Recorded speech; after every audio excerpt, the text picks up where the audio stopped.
Hello friends, welcome to my YouTube channel GS exam solution. दोस्तों, मैं अपने इस यूट्यूब चैनल पे बहुत बहुत स्वागत करता हूं। मेरा नाम सूरज है और मैं आपके इस जीएस एग्जाम सॉल्यूशन पे बहुत बहुत स्वागत करता हूं। दोस्तों, आज के इस वीडियो में हम, जैसा कि आप लोगों को पहले बताया जा चुका है कि लुसेंट का जीके का जो ऑब्जेक्टिव टाइप के क्वेश्चन है उनको कराया जा रहा है। तो इससे पहले पार्ट 1 और 2 दिए जा चुके हैं। ये पार्ट 3 रहेगा आपका, जिसमें हिस्ट्री, जियोग्राफी, पॉलिटी साइंस और विविध से भी क्वेश्चन पूछे गए हैं। ठीक है, तो सभी ज़बरदस्त क्वेश्चन है। जिस भी एग्जाम की आप तैयारी कर रहे हैं उसके लिए वीडियो बहुत ही फायदेमंद होगी। तो दोस्तों, वीडियो अच्छी लगी तो चैनल को सब्सक्राइब कर दीजिएगा, वीडियो को लाइक कर दीजिएगा, कमेंट जरूर करके बताइएगा वीडियो आपको कैसी लगी। चलिए ठीक है, आज के क्वेश्चनों को कवर करेंगे। सबसे पहले हिस्ट्री को कवर करेंगे। पहला क्वेश्चन है आपका कि बिलग्राम का युद्ध कब लड़ा गया था। तो दोस्तों, बिलग्राम का युद्ध जो है 1540 ईस्वी में लड़ा गया था। ठीक है,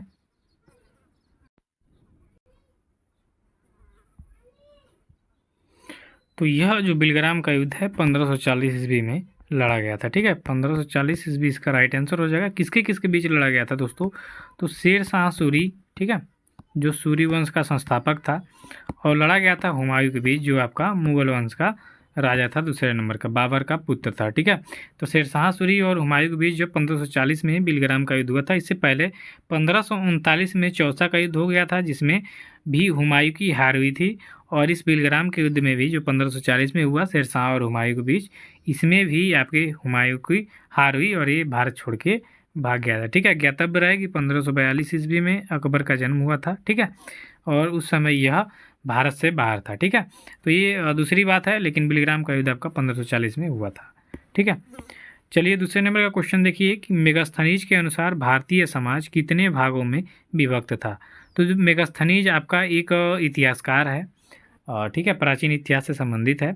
मेगास्थनीज जो था चंद्रगुप्त मौर्य के दरबार में रहता था। सेल्यूकस निकेटर का यह क्या था? राजदूत था। ठीक है, तो मेगास्थनीज के अनुसार भारतीय समाज जो था यह 7 भागों में बांटा गया था। ठीक है, तो विकल्प यहाँ बी आपका जो होगा राइट आंसर हो जाएगा। ठीक है, नेक्स्ट क्वेश्चन देखेंगे दोस्तों तीसरे नंबर में कि शेरशाह का मकबरा कहाँ पर स्थित है। शेरशाह, वही शेरशाह सूरी की बात की जा रही है, जो सूर्यवंश का संस्थापक था। ठीक है, बहुत ही कम समय था लेकिन विकास का कार्य इसने बहुत किया था। ठीक है, तो शेरशाह सूरी का जो मकबरा है यह सासाराम में स्थित है। ठीक है, इसका एक्सीडेंट से आग्नेय यंत्र चला रहा था, उससे ये घायल होकर इसकी मृत्यु हो गई थी। ठीक है, ध्यान दीजिएगा। अगले नंबर क्वेश्चन में है कि हरिजन संघ की स्थापना किसने किया था। तो मित्रों, हरिजन संघ की स्थापना किया था आपके महात्मा गांधी ने। ठीक है, महात्मा गांधी का नाम आपने सुना होगा कि ये भारत के राष्ट्रपिता हैं। ठीक है, तो इन्हीं के द्वारा हरिजन संघ की स्थापना की गई थी। ठीक है, हरिजनों के लिए भी इन्होंने बहुत ही काम किए थे। तो हरिजन संघ की स्थापना महात्मा गांधी के द्वारा किया गया था। 5 नंबर का क्वेश्चन देखेंगे कि बारदोली आंदोलन का संबंध किस महान व्यक्ति से है। तो बारदोली आंदोलन का जो संबंध है वो आपके सरदार वल्लभ भाई पटेल से है। ठीक है, तो सरदार वल्लभ भाई पटेल इसका क्या हो जाएगा? सही उत्तर हो जाएगा। इन्हें भारत का लौह पुरुष भी कहा जाता है और स्टैचू ऑफ यूनिटी इन्हीं के सम्मान में बनाया गया। ठीक है, जो आपके अहमदाबाद गुजरात में स्थित है। ठीक है, तो याद रखिएगा बारदोली आंदोलन जो था यह आपका सरदार वल्लभ भाई पटेल से संबंधित है।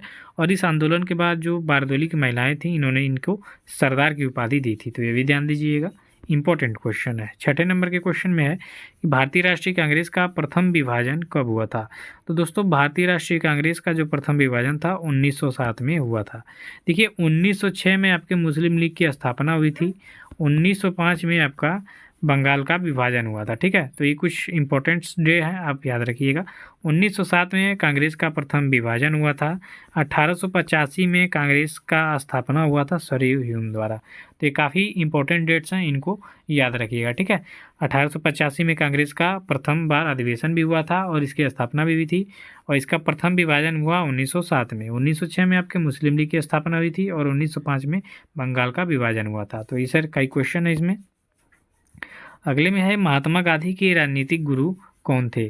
तो दोस्तों, महात्मा गांधी की बात करेंगे, इनके राजनीतिक गुरु कौन थे? तो थे गोपाल कृष्ण गोखले जी। ठीक है, तो विकल्प आपका जो सी दिख रहा है इसका राइट आंसर हो जाएगा। महात्मा गांधी के राजनीतिक गुरु आपके गोपाल कृष्ण गोखले जी थे। ठीक है, चलिए 8 नंबर का क्वेश्चन देखेंगे कि किस मुगल शासक को आलमगीर कहा जाता था। तो किस मुगल शासक को आलमगीर कहा जाता था दोस्तों? तो वो राजा था आपका औरंगजेब। ठीक है, औरंगजेब को आलमगीर के नाम से भी जाना जाता था। तो विकल्प यहाँ डी आपका जो होगा राइट आंसर हो जाएगा। अब आगे के क्वेश्चन में है 9वें नंबर में कि स्वामी दयानंद सरस्वती ने किस समाज की स्थापना की थी। तो स्वामी दयानंद सरस्वती की बात करेंगे तो इन्होंने आर्य समाज की स्थापना किया था। तो इसका राइट आंसर हो जाएगा विकल्प ए कि स्वामी दयानंद सरस्वती ने आर्य समाज की स्थापना की थी। ठीक है, चलिए नेक्स्ट क्वेश्चन देखेंगे 10 नंबर को कि भारत में अंग्रेजी शिक्षा की शुरुआत किसने किया था। तो भारत में अंग्रेजी शिक्षा का जो शुरुआत था लॉर्ड मैकाले ने किया था। इसने सबसे पहले अंग्रेजी पे फोकस किया। इससे पहले अंग्रेजी नहीं पढ़ाया जाता था, प्राचीन भाषाओं से ही भारत में काम चलाया जाता था। ठीक है, तो भारत में अंग्रेजी शिक्षा की शुरुआत किस लिए किया गया, क्योंकि जो भारतीय थे वो इंग्लिश नहीं समझते थे, तो अंग्रेजों को बड़ा दिक्कत होता था यहाँ पे शासन करने में, तो इसीलिए अंग्रेजी शिक्षा की शुरुआत की गई लॉर्ड मैकाले द्वारा। 11 नंबर के क्वेश्चन में कि तमिलनाडु व आंध्र प्रदेश के तट का क्या नाम है। तो तमिलनाडु और आंध्र प्रदेश के तट का नाम है कोरोमंडल। ठीक है, कोरोमंडल तट के नाम से ये जाने जाते हैं तमिलनाडु और आंध्र प्रदेश के तट। ठीक है, चलिए नेक्स्ट क्वेश्चन देखेंगे दोस्तों। तो भारत में कपास का सबसे बड़ा उत्पादक राज्य कौन है। तो भारत में देखा जाए सबसे बड़ा कपास उत्पादक राज्य तो आपका गुजरात है। ये बड़ा इंपॉर्टेंट क्वेश्चन है, आपके कई सारे एग्जाम में आया है, तो इसको आप स्टार मार्क कर लीजिए और यह विकल्प डी में आपका सही है। 13 नंबर के क्वेश्चन को देखेंगे दोस्तों, नाथुला दर्रा किस राज्य में स्थित है। तो नाथुला दर्रा की बात करेंगे तो ये आपके सिक्किम राज्य में स्थित है। यह भी मोस्ट इंपॉर्टेंट क्वेश्चन है, इसको आप लोग स्टार कर लीजिए। ठीक है, विकल्प यहाँ आपका ये राइट आंसर हो जाएगा।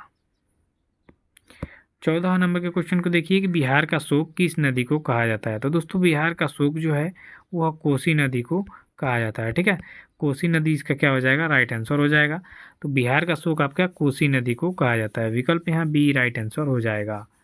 15 नंबर के क्वेश्चन को देखिए कि भारत का सबसे ऊंचा दर्रा कौन है। तो दोस्तों भारत का सबसे ऊंचा दर्रा है काराकोरम दर्रा। ठीक है, तो काराकोरम जो दर्रा है यह भारत का सबसे ऊंचा दर्रा है, आपके जम्मू कश्मीर में स्थित है। विकल्प आपका जो सी होगा इसका सही उत्तर हो जाएगा। ठीक है, 16 नंबर के क्वेश्चन को देखिए कि कोयना बांध जो है आपके किस राज्य में स्थित है। तो दोस्तों कोयना बांध आपके महाराष्ट्र राज्य में स्थित है, तो इसका सही विकल्प हो जाएगा आपका विकल्प डी कि कोयना बांध आपके महाराष्ट्र राज्य में स्थित है। चलिए नेक्स्ट क्वेश्चन को देख लेंगे 17 नंबर में कि भारत में सोयाबीन का सबसे बड़ा उत्पादक राज्य कौन है। तो भारत में सबसे बड़ा सोयाबीन का उत्पादक राज्य है मध्य प्रदेश। तो इसे सोया प्रदेश के नाम से भी जाना जाता है मध्य प्रदेश को, और भारत का हृदय के नाम से भी जाना जाता है। ठीक है, तो भारत में सोयाबीन का सबसे बड़ा उत्पादक राज्य कौन है मित्रों, तो मध्य प्रदेश। 18 नंबर के क्वेश्चन को देखिए कि कौन सी अक्षांश रेखा भारत के मध्य से होकर गुजरती है। तो भारत के मध्य से होकर गुजरने वाली अक्षांश रेखा है आपकी कर्क रेखा। ठीक है, कर्क रेखा भारत की 8 राज्यों से होकर गुजरती है। तो याद रखिए क्वेश्चन को जो आता है कि भारत में कर्क रेखा कितने राज्यों से होकर गुजरती है, तो दोस्तों कर्क रेखा 8 राज्यों से होकर गुजरती है। ठीक है,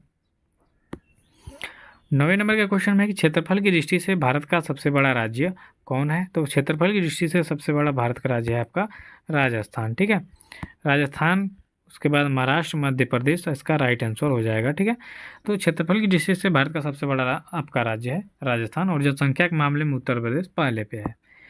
अगले नंबर में है कि खैबर दर्रा कहाँ स्थित है आपका। तो खैबर दर्रा की बात करेंगे तो यह आपके पाकिस्तान में स्थित है। ठीक है, पाकिस्तान के बारे में सभी लोग जानते होंगे, भारत का पड़ोसी देश है। ठीक है, और भारत से 1947 में यह अलग हुआ था। ठीक है, उससे पहले यह भारत का हिस्सा था। तो खैबर दर्रा पाकिस्तान में स्थित है। 21 नंबर के क्वेश्चन को देखिए कि नेशनल प्लानिंग कमेटी का गठन किसने किया था। तो नेशनल प्लानिंग कमेटी का जो गठन था सबसे पहले सुभाष चंद्र बोस ने किया था। ठीक है, जो बाद में पंडित जवाहरलाल नेहरू ने, यही 1951 में जो पंचवर्षीय योजनाएं लागू की गई, तो इन्हीं के बारे में सुभाष चंद्र बोस ने बहुत पहले ही इसका गठन किया था। तो सुभाष चंद्र बोस राइट आंसर हो जाएगा विकल्प ए। 22 नंबर के क्वेश्चन को देखेंगे कि धन विधेयक की परिभाषा किस अनुच्छेद में वर्णित है। ये इंडियन पॉलिटी से क्वेश्चन है। तो धन विधेयक की जो परिभाषा है दोस्तों वो अनुच्छेद 110 से संबंधित है। तो विकल्प यहाँ बी आपका राइट आंसर हो जाएगा कि धन विधेयक की परिभाषा अनुच्छेद 110 में वर्णित है। 23 नंबर के क्वेश्चन में है कि अमेरिकी राष्ट्रपति का कार्यकाल कितने वर्ष का होता है। तो दोस्तों अमेरिका के राष्ट्रपति का जो कार्यकाल होता है वो 4 वर्ष का ही होता है। भारत की बात करें तो भारत में राष्ट्रपति का कार्यकाल होता है 5 वर्ष। ठीक है, लेकिन अमेरिकी राष्ट्रपति का कार्यकाल कितना होता है, 4 वर्ष, और कोई भी अमेरिकी राष्ट्रपति है 2 बार से अधिक चुनाव नहीं लड़ सकता, लेकिन भारत में ऐसा कोई प्रतिबंध नहीं है। ठीक है, चलिए 24 नंबर के क्वेश्चन को देखिए कि संसद का सदस्य बनने हेतु न्यूनतम आयु कितनी होनी चाहिए। तो अगर जो भारत में आप संसद बनना चाहते हैं तो आपका न्यूनतम आयु जो है 25 वर्ष होनी चाहिए। ठीक है, तो 25 वर्ष इसका क्या हो जाएगा, सही उत्तर हो जाएगा विकल्प डी। नेक्स्ट क्वेश्चन देखेंगे 25 नंबर में, योजना आयोग के अध्यक्ष कौन होते हैं भाई। तो जो भारत में योजना आयोग है इसके अध्यक्ष होते हैं जो वर्तमान प्रधानमंत्री होते हैं। तो अभी प्रधानमंत्री वर्तमान में है भारत के नरेंद्र मोदी जी। तो यह आपके योजना आयोग के अध्यक्ष हैं। तो विकल्प यहाँ ये इसका राइट आंसर हो जाएगा।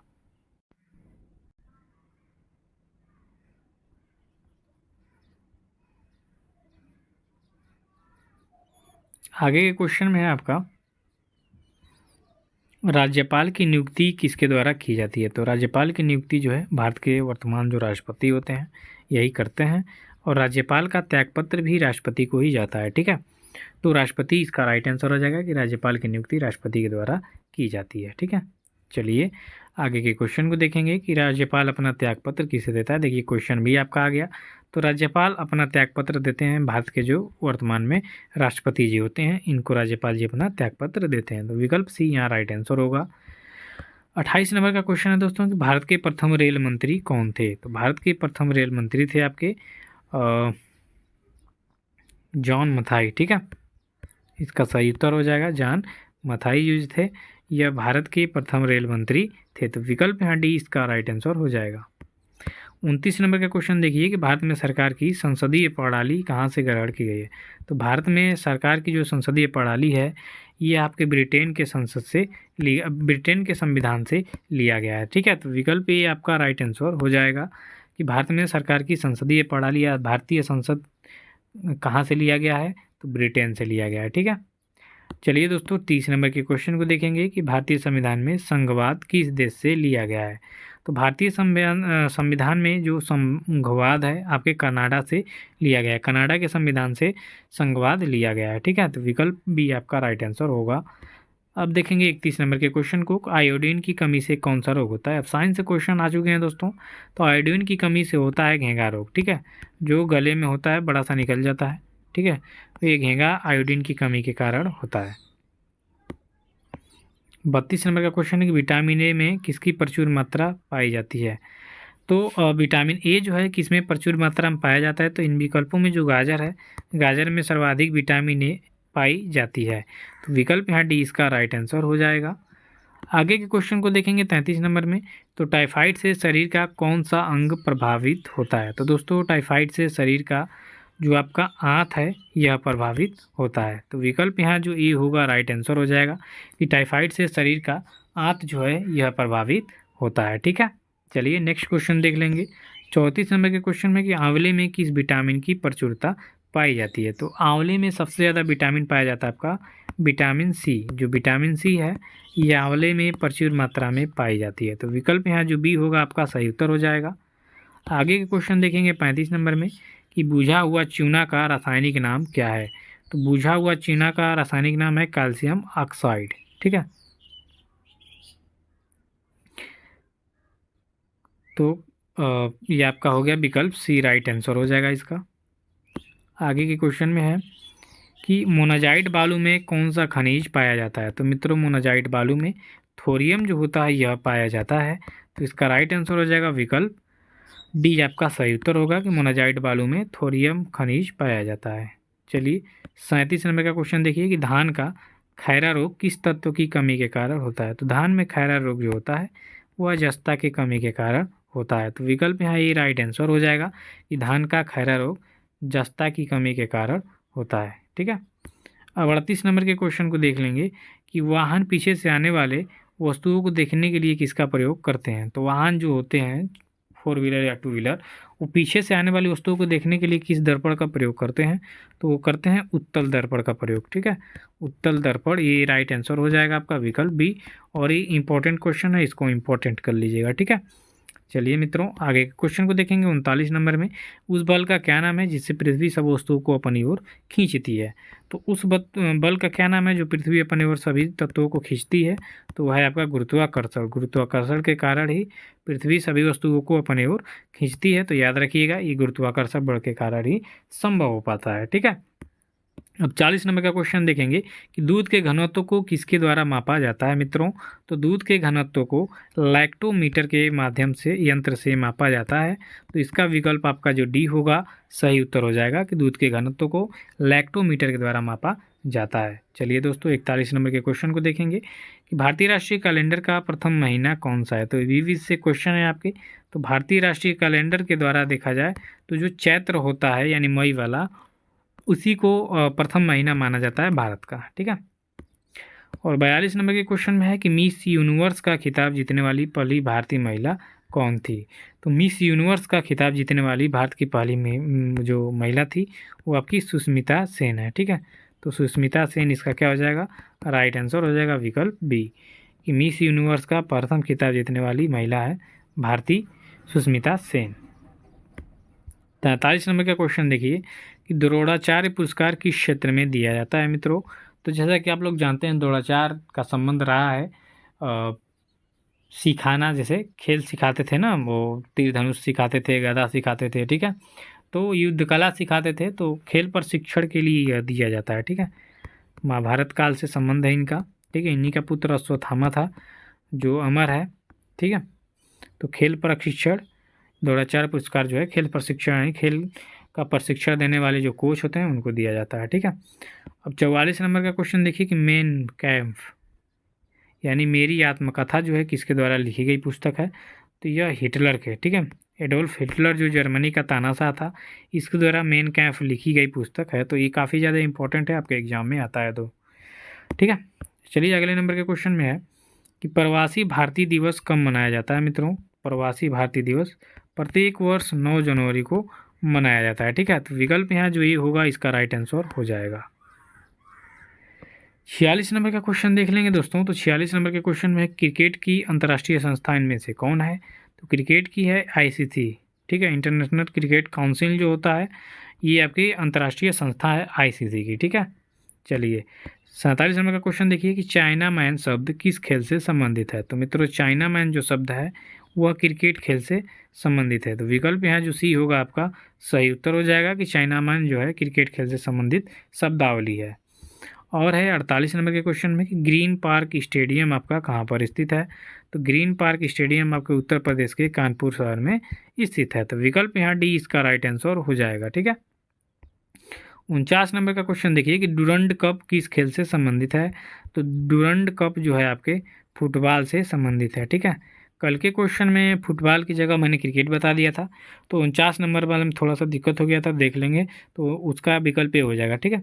तो डुरंड कप का भी संबंध आपके फुटबॉल से है। 50 नंबर का क्वेश्चन है कि नारोपा कहाँ का वार्षिक त्यौहार है दोस्तों। तो नारोपा आपके लद्दाख का एक वार्षिक त्यौहार है। ठीक है। ये भी केंद्र शासित प्रदेश में आ गया है। तो नारोपा आपका लद्दाख में स्थित वार्षिक त्यौहार है। ठीक है दोस्तों, विकल्प भी इसका राइट आंसर हो जाएगा। तो ऐसे ही वीडियो पाने के लिए हमारे साथ जुड़े रहिए। धन्यवाद।